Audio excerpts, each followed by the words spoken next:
कुंकू गेलंय ही तुला राहणार नाही. रामेश्वरला शेपटी नाही मारुती राहायला. दृष्टांत संपला. जगाच्या मालकाने स्मरण केलं संताचं, स्मरण केलं, आठवण केली संताची. वानराला देव भेटला असेल नवल नाही संतांच्या कृपेने. नामदेवरायाच्या पाय पाहिल्याच्या नंतर जनाबाईला देव सापडा असेल नवल नाही. मतंगाचे पाय धरल्यावर शबरीला देव सापडला असेल नवल नाही. नारदाचे पाय धरल्या प्रल्हादाला देव सापडला असेल नवल नाही. तुम्ही आम्ही संताचे पाय धरले आपले बंधन गेले असतील नवल नाही. पण पंढरपुरातल्या मालकांनी मारुतीरायाचं स्मरण केल्याबरोबर त्या रावणाच्या चाचातून मुक्ती प्रभू रामचंद्राला प्राप्त झाली. तुटती भावाची पुढच्या अवतारातला ऐका. कौरवाचं आणि पांडवाचं तुंबळ युद्ध चालू आहे.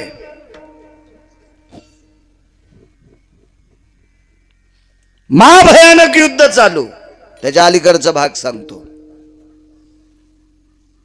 एक राक्षस घोड्याच्या रूपात आलता. घोड्याच्या रूपात 8व्या अवतारातला प्रसंग आहे. देवानी काग बगरी ठा मारिली बाळपणी, अवघी दैत्य खाणी बुडविली, मोठमोठाली मारली, पण याला मारताच येत नव्हतं.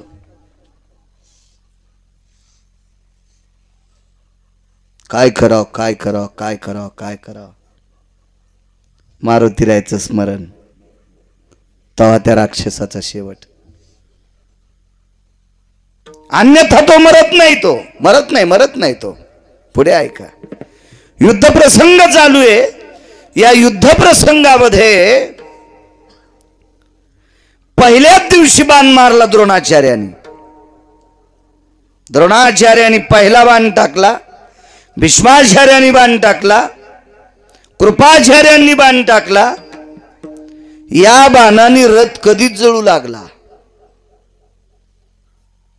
पण रथ जळता जळता थांबला वरी बसलेल्या संन्याशामुळं.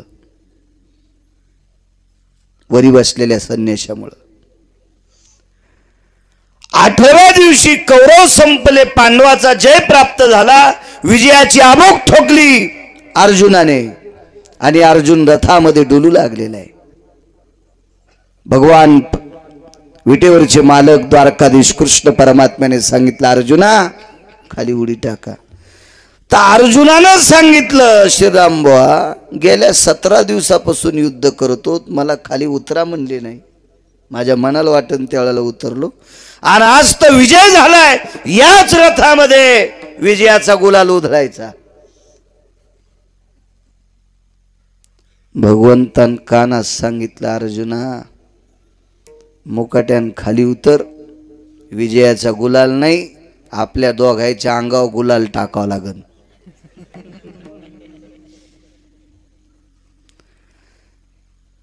जे आपल्या अंगावर गुलाल टाकणार होते मृत्यूच्या नंतर ते सगळे मारलेत ना. ते सगळं खरे. तू उडी टाक मग कळन तुला. देवाला वरच खुनीत होत. आवरा पटकन खाली उतरा. आवरा. मला एक जण म्हणला, मग मारुती राहायला इतकी गडबड होती तर येऊन काऊन बसले होते. माणसं काहीच किती मिळत नाही. पण ठीक आहे, जरा अभ्यासासाठी चांगला ऐकण्यासाठी इचकिला असेल त्याबद्दल दुमत नाही. मारुतीराय रथावर बसले ते मारुतीरायाचा स्वार्थ होता.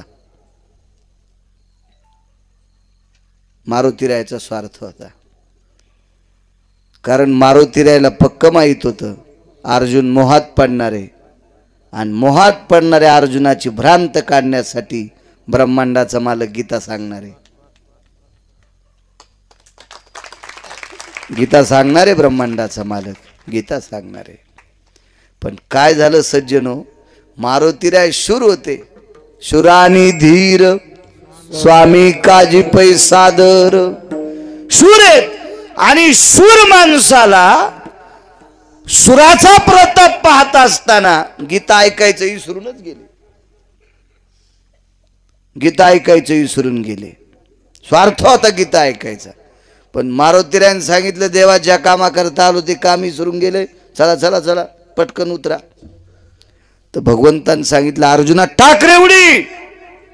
अर्जुन म्हणले थांबा देवा, थांबा थांबा, उतरा अर्जुना. अर्जुनाला देवानं बळच खाली ढकललं आणि मग खाली उडी टाकली. कापूर पेटावा असा रथ पेटला. अर्जुनानं सांगितलं देवा इतक्या दिवस रथ नाही जळाला ना आज कस काय. अरे इतक्या दिवसच रथ जळाला असता, पण हे उतरलं नव्हतं म्हणून जळालं नाही, हे उतरलं नाही म्हणून जळाला नाही. आणि म्हणले मग तुम्ही असल्या माया सगळं जळाला असता. अर्जुन म्हणले मग मोठे मोठे गेले वाहतन झिंजुडनं घुसले गावात, आमची काय कथा होती. भगवान म्हणले आपण दोघं जर वाचलो असतो तर याची कृपा. तुटती भवाची बंधने, देवावरचं भवरूपी बंधन दूर करण्याची ताकद संतात आहे. तर तुमची आमची संकट दूर करतील काय नवलाची गोष्ट आहे. विठोबा रखुमाई, विठोबा रखुमाई, विठोबा रखुमाई, विठोबा रखुमाई, विठोबा रखुमाई, विठोबा रखुमाई, विठोबा रखुमाई.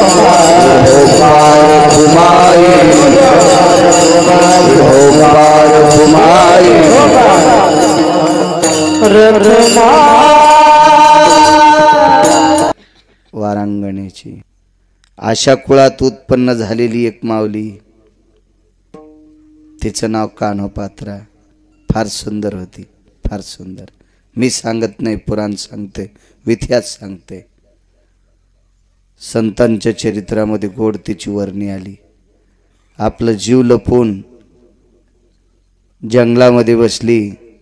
एके दिवशी रस्त्यानं जाता जाता ज्ञानोबारायला बघितलं, पायावर लोटांगण घातलं आणि ज्ञानोबारायनं सांगितलं माय पंढरपूरला जाय. धन्य कान्होपात्रा आजी झाली भाग्याची. काय भाग्य तिचं उदयाला आलं सजनांनो, उदयाला आलं भाग्य. ज्ञानोबारायचे पाय सापडे, विटेवरच्या मालकाचे पाय प्राप्त झाले. ज्ञानोबारायच्या पायामुळे विटेवरच्या मालकाचे पाय प्राप्त झाले.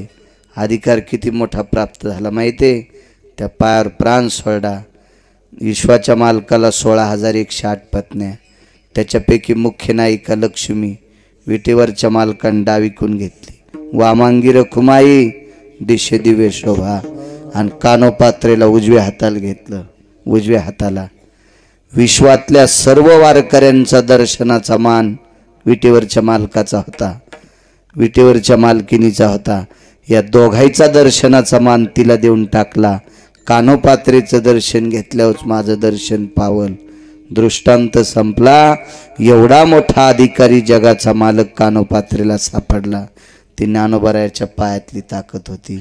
निळोबारायाने विचारा कान्होपात्रेच्या झाडाखाली वळकटी टाकली निळोबारायानं.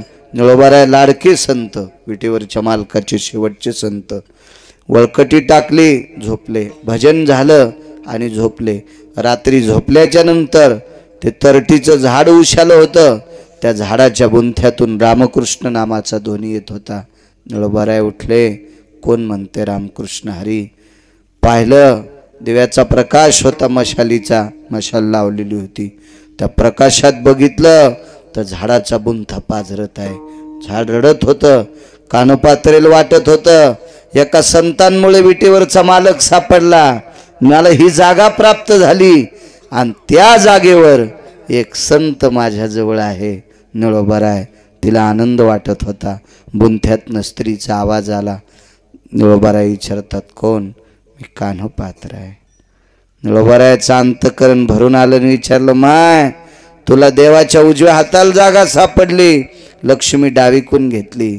माये देव प्राप्त झाला. कृपा कोणाची. ज्ञानोबारायांची. त्यांचे पाय पाहिल्यामुळं हे सगळं वैभव प्राप्त झालं. हरिप्राप्ती शिवपाय.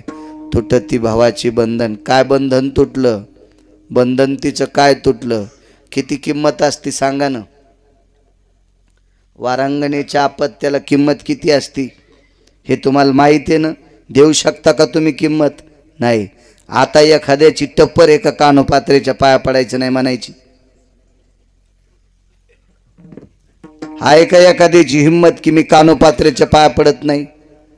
महाराज, जीवनात एवढं अरिष्टाचं आलेलं बंधन, जीवनात एवढं अरिष्टाचं आलेलं बंधन, एकदा तो सापडल्याच्या नंतर ते कायमचे बंधन निघून गेले आणि विश्व तिचं दर्शन घेत होतं.